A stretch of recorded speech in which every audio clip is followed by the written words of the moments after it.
Good day guys. Today we will talk about economic self. Economic self is how a person sees themselves based on how they earn, use, value money, and things they own. Next is symbolic self-completion. So the concept of symbolic self-completion is explain how people try to feel whole or complete by achieving goals that define how they are. Ito yung kapag may gusto kang marating sa buhay, dahil pakiramdam mo, doon mo mapapatunayan ang sarili mo, yun ang paraan mo para maramdaman mong kumpleto ka bilang tao. The theory of symbolic self-completion is may tatlong main ideas. First is commitment to self-defining goals. Second is symbols of completeness. And the last is social recognition. The first is commitment to self-defining goals. People form goals that are deeply connected to how they see themselves. These are called self-defining goals because they help shape a person's identity. So, ibig sabihin nito, ito yung what kind of person you want to be. In simple words, ito yung mga personal dreams natin or aims that help define our identity.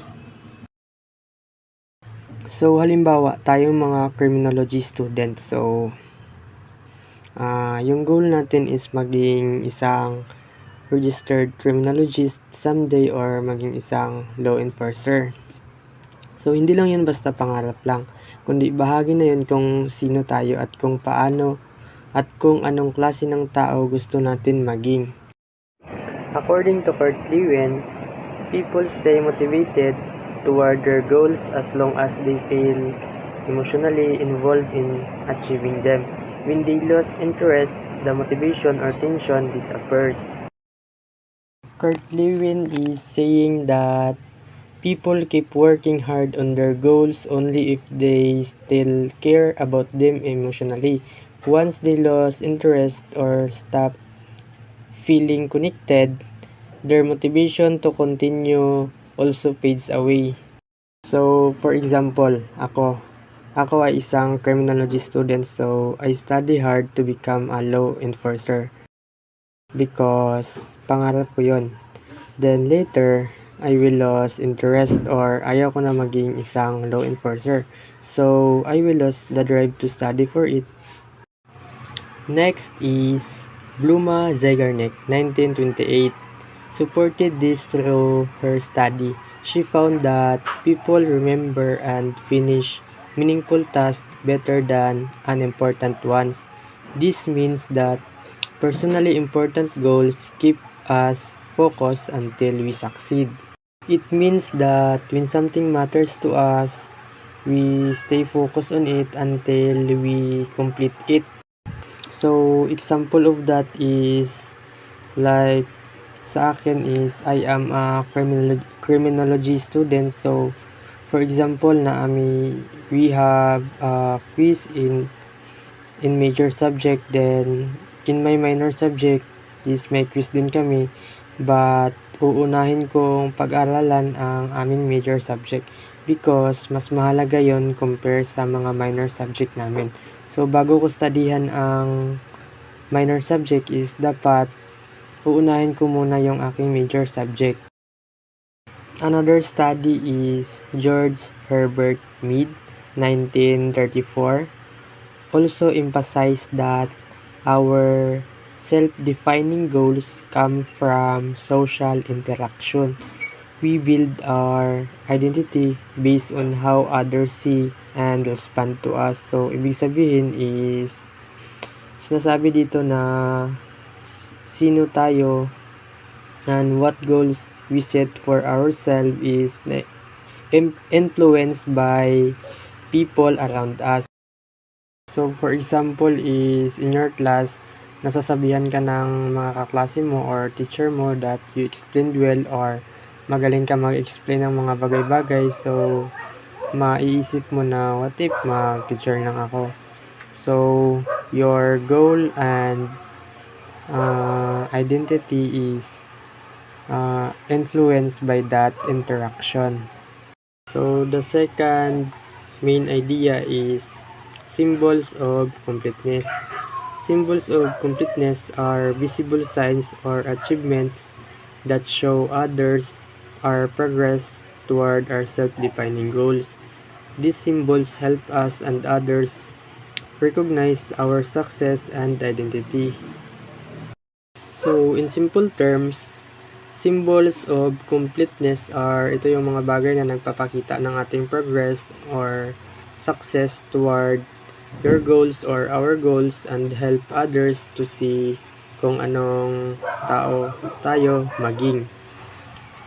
For example, isang criminology student wearing a criminology uniform, earning a badge during training, or receiving a certificate for completing the internship. So, those are symbols of completeness.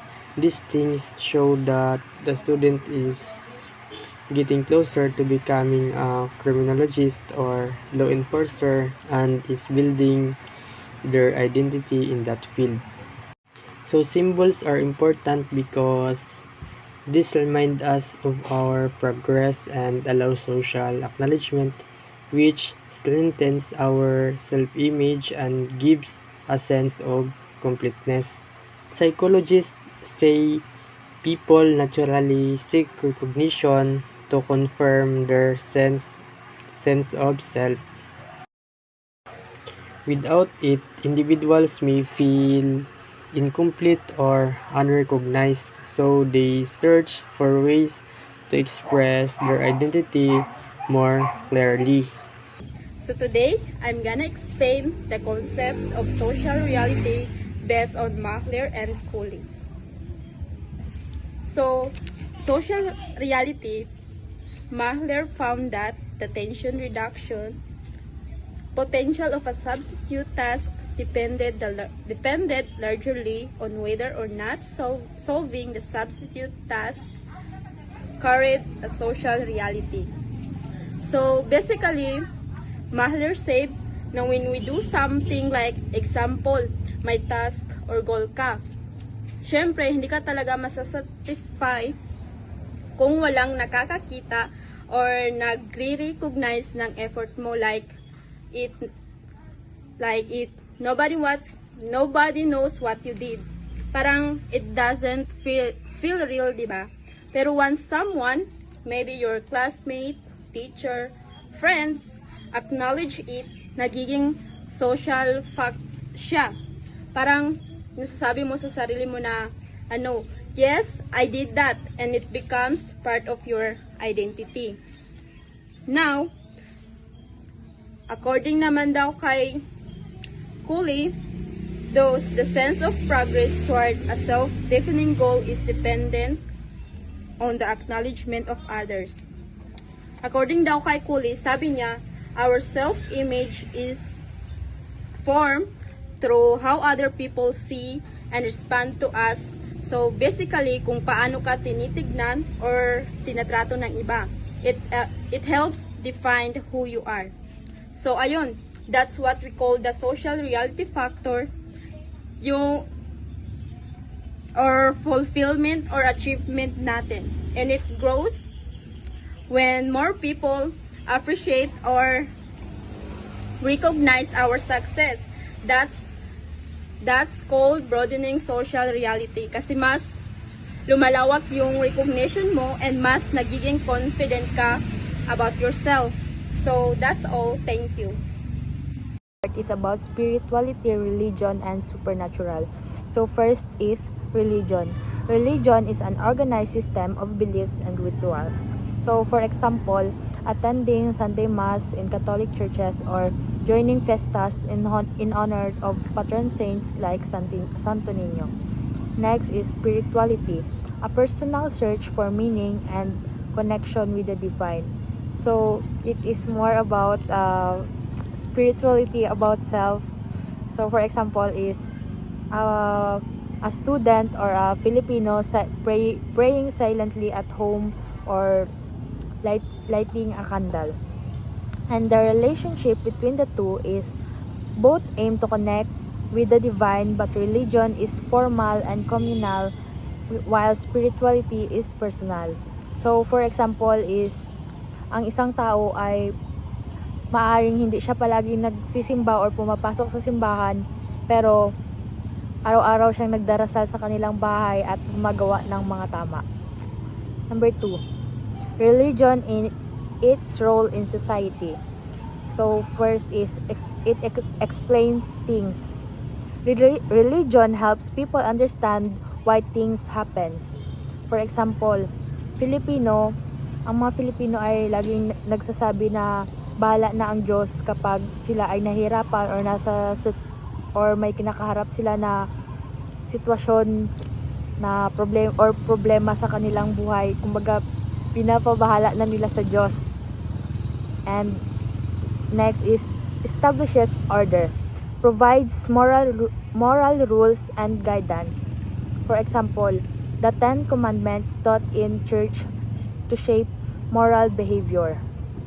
Or another example is yung pagrerespeto sa guro at kaklase bilang pagsunod sa honor your father and mother. And number 3, justifies things, gives meaning to struggles or success. For example, is believing that blessings come from God after hard work. So, for example, kapag ang mga blessings daw ay ginabigay ng Diyos kapag may pinaghirapan ka or something like that, ganon. And next is provide support, emotional and social support from faith communities. For examples, church groups like El Shaddai or Couples for Christ help members in times of needs. Kumbaga, nagpo-provide ng support kapag religyoso kang tao, ganyan. Nagaling din sa communities ninyo. Next is socializes people. Religion brings communities together. For example is yung mga town fiesta or Holy Week procession. Kumbaga siya ng unity ng mga tao. Kumbaga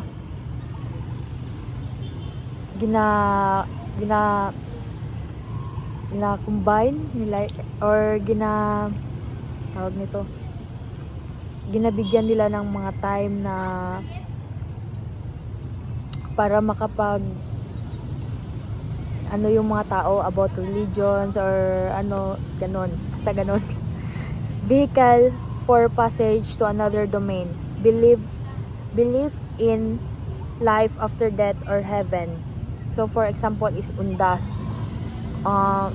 Where yung mga family is nagpe-pray about sa mga soul or loved ones na namayapa na.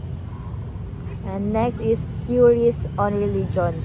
First is cognitive theory, gives meaning and order to the world. So for example, sa cognitive theory is paniniwalang ang kabiguan ay pagsubok mula sa Diyos para matuto tayo. And next is psychological theory. Nagbibigay ng lakas sa panahon ng stress. For example is ang mga estudyante kapag meron silang quiz or is nagdadasal muna sila para maipasa nila ang kanilang quiz or exams. And next is social function theory. Ito ay nagpapalakas ng samahan at pakikipagkapwa sa bawat isa. For example is ang paglalahok sa mga class mass or retreat or school feeding program. Next is religion as an organized system based on belief in the supernatural, meeting both social and psychological needs. First is, for example, the Catholic Church, Iglesia ni Cristo, and Islamic communities in the Philippines all have organized leaders, rituals, and teachings. So, sa kumbaga yung Catholic Church, Iglesia ni Cristo, and Islam is kumbaga may kanya-kanya silang rituals or kanya-kanyang pinaniniwalaan. And religion has existed in all Filipino communities throughout his history. For example, is pagsasama ng dasal bago magklase or pagsasama ng dasal bago magklase. Tradisyong minana mula sa mga ninuno. So, ang ano dito is di ba yung sa sinuunang panahon is sabay-sabay magdasal or yung the way ng pagdarasal nila ay isahan or ganon. Next is religion and symbols. Uses symbols, words, and rituals with deep meanings. For examples, the cross symbolizes faith and salvation. The rosary represents devotion and prayer. And the barong, ang mga barong na ginasuot ng ang mga barong at yung wedding dress na ginasuot ng mga tao kapag ginakasal sila ay nag-symbolize ito ng purity and respect. And another is these symbols create a shared belief system among Filipinos. So, example is ang religious tattoo and anting-anting. Kumbaga para sa mga tao na nagpapalagay nito ay ito sa source ng kumbaga protection from God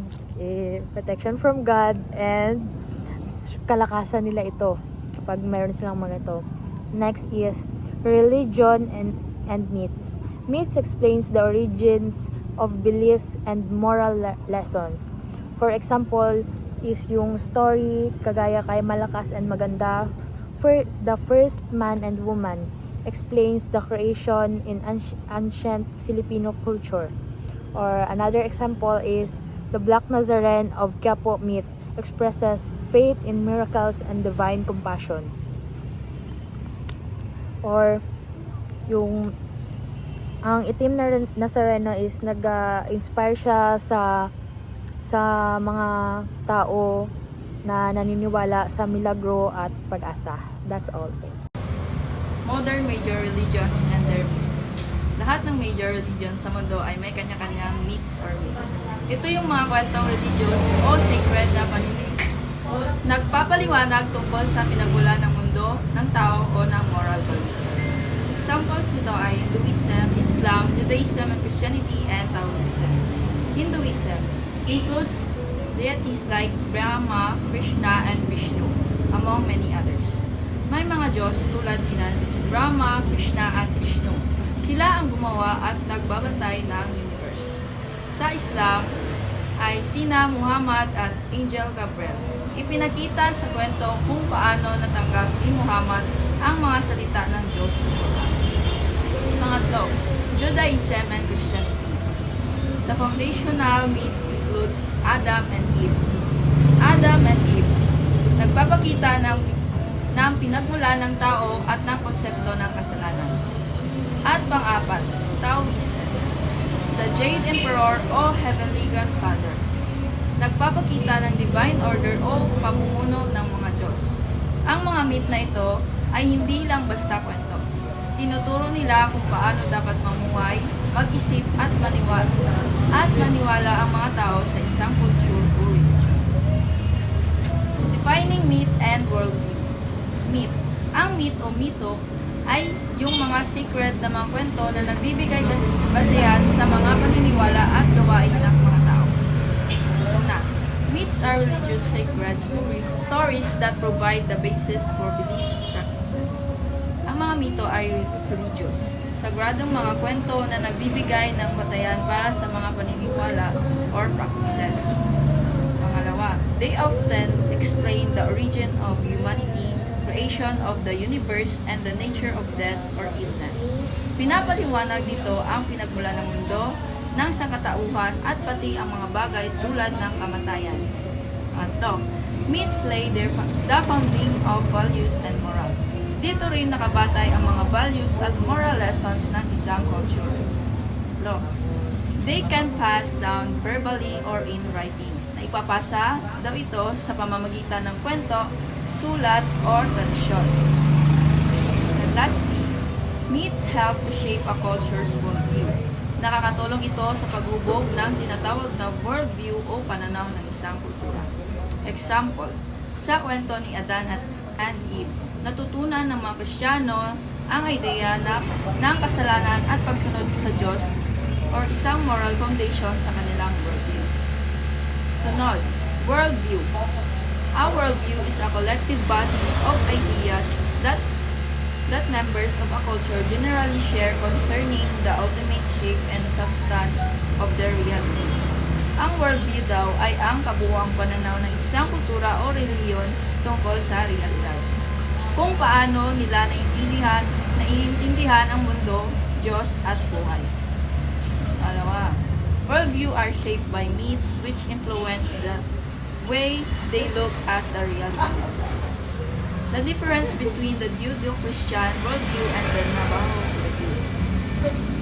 When we say Judeo-Christian worldview, ay nakatuon sa isang Diyos at moral responsibility. Samantalang sa Navajo worldview, mas focus sila sa harmony with nature.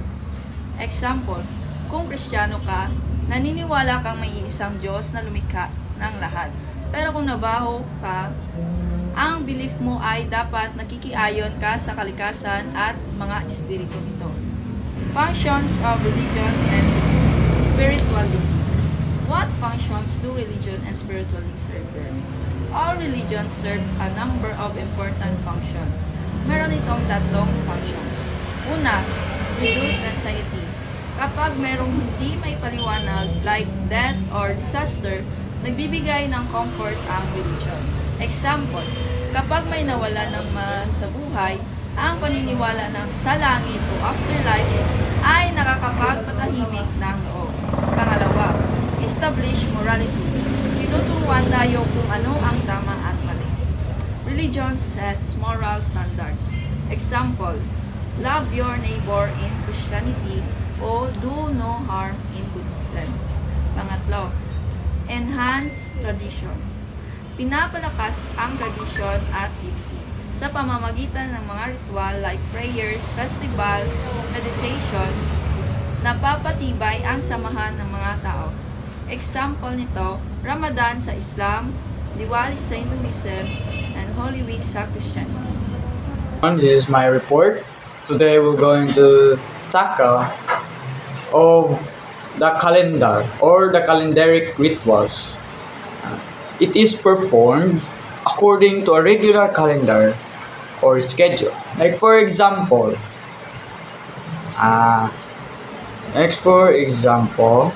wait lang. Sunday rituals like in like in Catholics mass, every Sunday meron talagang misa or mass. So like that's a calendaric example, and another example of it is the Sabbath or the Seventh-day Adventist ritual. Like every Saturday sila nagasimba. And for the second crisis rituals. Okay, what is crisis rituals? It is performed when problems or crisis arise or occurs. A specific type of ritual is the rite of passage. I have an example in here. The new, like sa building, newly constructed building, like kagaya ng sa RBM dyan sa Kabakan lang. RBM building. So magpa-bless talaga sila ng basta basbasan nila yan. Yan the ritual of pagbabasbas or blessing of a new house or business. Priests or community elders are invited to pray. Yes, and this rite of passage yung sinabi ko. This specific ritual marks a separation, transition, and incorporation into a new status. Like for example, baptism or yung binyag. And yung separation, the child is brought to the church, often wearing a special white garment separating them from their purely secular status. Like for example, no, yung sabi ng ay hindi ko na basta I am saying na lang dito is yung baptism na lang, yung binyag yan. And yung transition, the moment the priest pours the water, the holy water, and anoints the baby. Yung yung hinugasan yung ulo, good. Oo.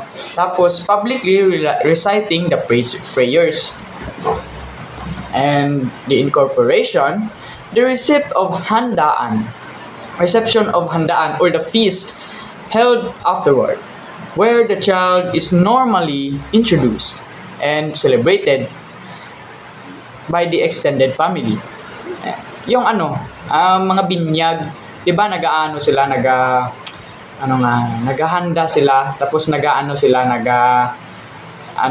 mga after ng yung pagbabasbas, pwede rin naman isabay yung pagbabasbas, yung blessing sa simbahan, tapos yung maghanda o birthday. Oo. Pwede sila isabay. And for the and then another one is ito, 7 ways to improve your spiritual wellness. Spiritual wellness is the key element of overall wellness. It brings meaning and purpose to life and creates harmony. Here are the 7 ways to improve it. Number 1, explore your spiritual core. Engaging in a personal moment and of pagninilay or reflection. After major life decision, instead of focusing on results, you reflect on whatever your actions were guided by mabuting loob, goodness of heart, or did not disrespect others or kapwa. Ganito, ang pag-reflection, God, like, yung give, tawag niya yung bola, pag ibabounce nyo yung bola, di ba, babalik sa'yo. So, which means, don't do to others of what you don't want them to do to you. Yun ang So, ito yung kumbaga, every time, ito lang yung ko, sa akin na.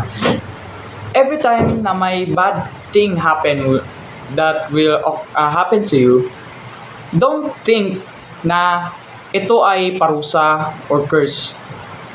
But always think about this, that it happened because for some reason. For some reason siya. Pero hindi ito gagawin ni God if hindi mo kaya. Hindi niya ibibigay kung hindi mo kaya. And the second one, look for deeper meanings. Okay? When a typhoon destroys a community livelihood, people look past the immediate physical loss and focus on bayanihan spirit or communal unity. The deeper meaning is found in the way neighbors selflessly help each other rebuild. Like for example, yung mga nakaraang taon, yung lindol at yung COVID-19. Yun. 'Di ba nakikita natin yung mga tao noon na meron silang yung sa lindol is may nagtatayo ng tent na kumbaga marami sila nagtutulungan noon, marami ring nagbibigay ng mga tulong, ng mga pagkain, yung sa sa COVID-19, marami ring nag-abot ng tulong, like for example yung non-governmental association or the organization, NGO. Yun sila ang mga naghahatid ng tulong. The number 3 is get it out. Express what's on your mind. Yes. Express what's in your mind. Like for example, practicing pagmamano to elders and offering a moment of sincere conversation. Express what's on your mind. Like for example, you can express things through actions nor words, but with both it is more expressive, no. This small ritual of respect and touch opens the door for an elder to ask, kumusta ang iyong loob?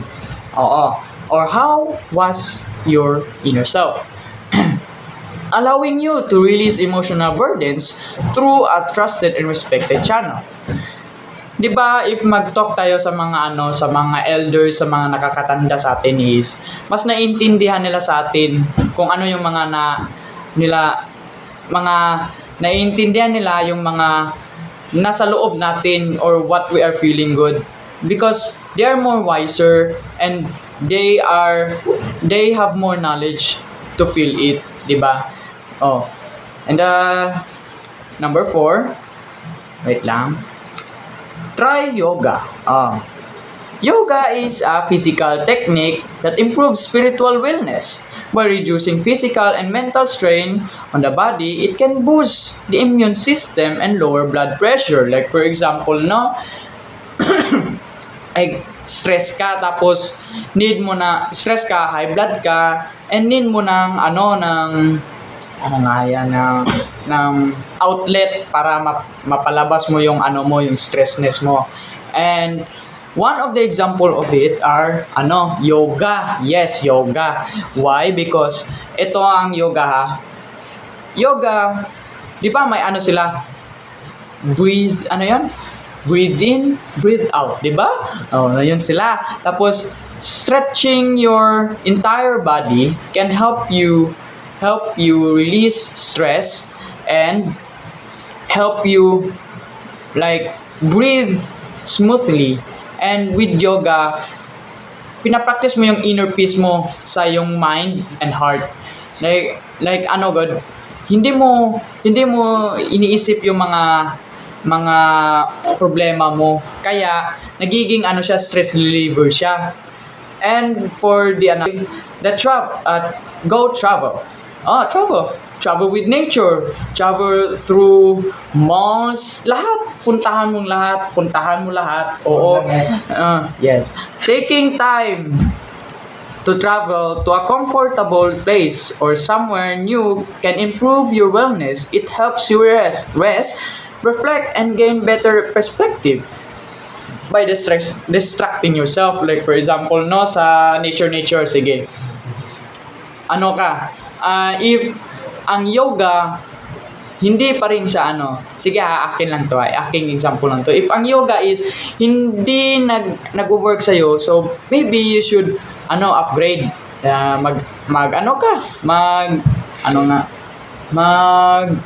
Travel ka. Pwede ka sa bundok for nature because green color is a sign of energy, di ba? Green color is a sign of energy. So, grass, the breeze, the trees. Yes. Yun. It helps you become even calmer and even more focused, di ba? Especially more high. Yes, high ka. Yes. Think positively. Yes, positively. Hindi yung positive sa drug test, pero yung positive na for example, basta po don't think negative things. Like for example, mag-judge ka ng ibang tao. No, wag ka niyan. No, it's not. It's very bad. Oh, ang iti-think mo, uy, ang ganda niya, uy, ang taas niya, uy, ang laki ng kanyang katawan, uy, ganito siya, uy, ganito siya. Pero wag mo siyang wag niyo siyang i-judge because most people, we don't know about them, of what they are, ano yung ginadaanan nila. So we have no rights to judge them, and we don't have the rights to dictate them on how they would be. And for the second to the last one, they take time to meditate. Ano lang yapon siya? Parehas lang siya sa yoga, but this time is static lang and without movements. Wala kang ginagawa kundi Mag-levitate. like for example, yung ginagawa ng mga monks ba yun? Yung mga non-monks, yung like for example no is like for example no yung sa monks, so yung sa monks, makikita natin sila na nag-uupo lang sila sa waterfalls. They are feeling the energy around them, the waterfall, the breeze of the air, ang color sa mga grasses, yung mga ganun. Nag-meditate lang sila in order to focus their mind, in order to help them think more and focus more, and yun lang. Thank you. Amen.